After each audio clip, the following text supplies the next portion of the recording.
American Autowire 70 to 74 CUDA and Challenger complete wiring harness, part number 510289.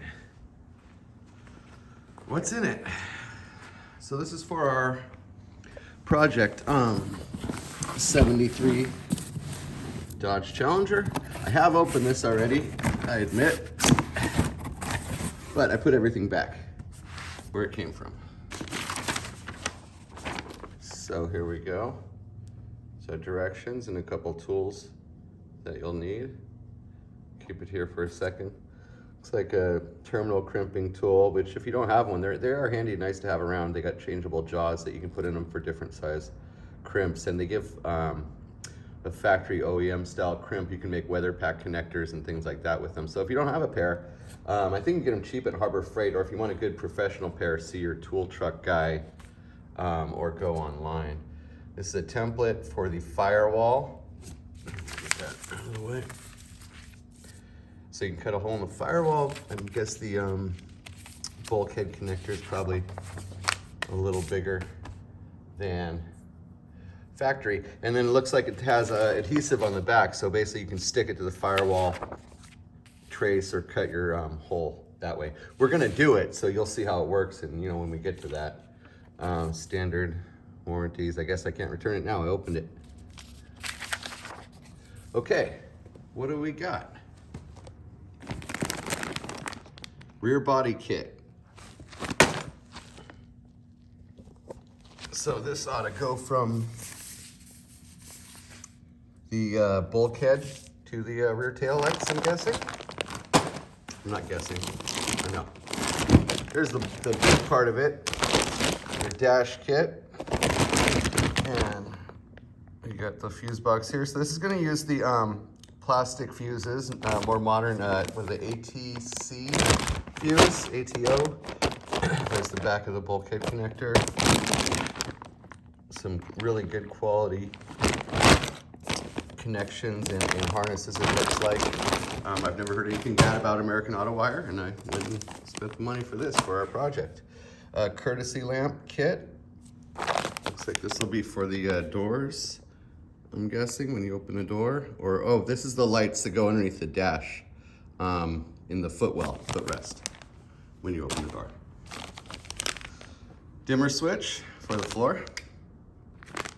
Put on your high beams, low beams.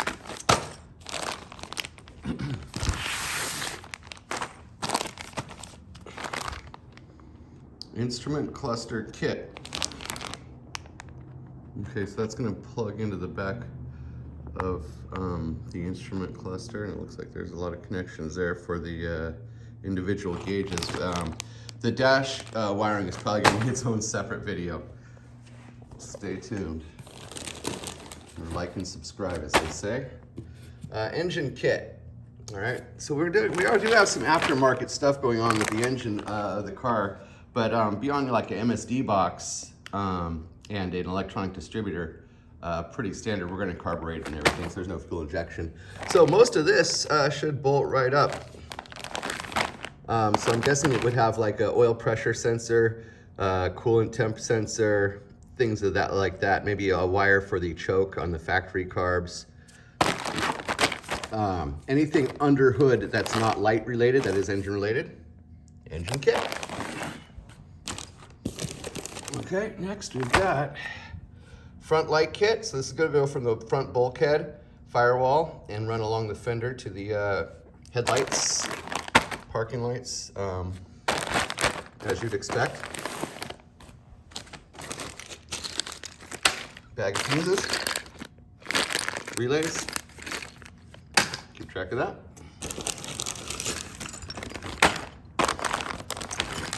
This looks like our main power wire, and has more modern style relays and fuses. So you're gonna have an overall more reliable classic car to drive here. And then last thing in there, some little crimp wire connectors. I got this kit from Summit Racing, shipped to my door for about, I think it was $1,050 free shipping. And I've always gotten good customer service from Summit. and probably many of you have too. You can shop around online, but I did, and some did have the best price that I found. I looked at Painless and Ron Francis, and they were priced a little higher.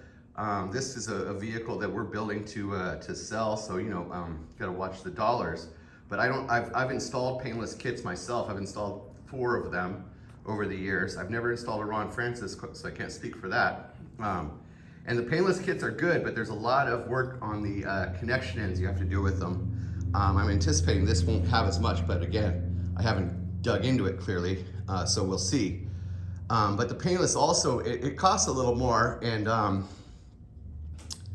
from my online shopping, it just looked like I got a better value with the American Autowire. Your results could vary. The Painless kits I had were all high quality, but like I said, just took a little more work to get them all crimped up and fixed up. So we'll see if this is the same, but this is what we've got. It's going in our Project 1973 Dodge Challenger, which we'll be getting a video of here pretty soon. So thanks for watching American Autowire kit number 510289 for 1970 to 1974 Plymouth CUDA and Dodge Challenger. Thank you.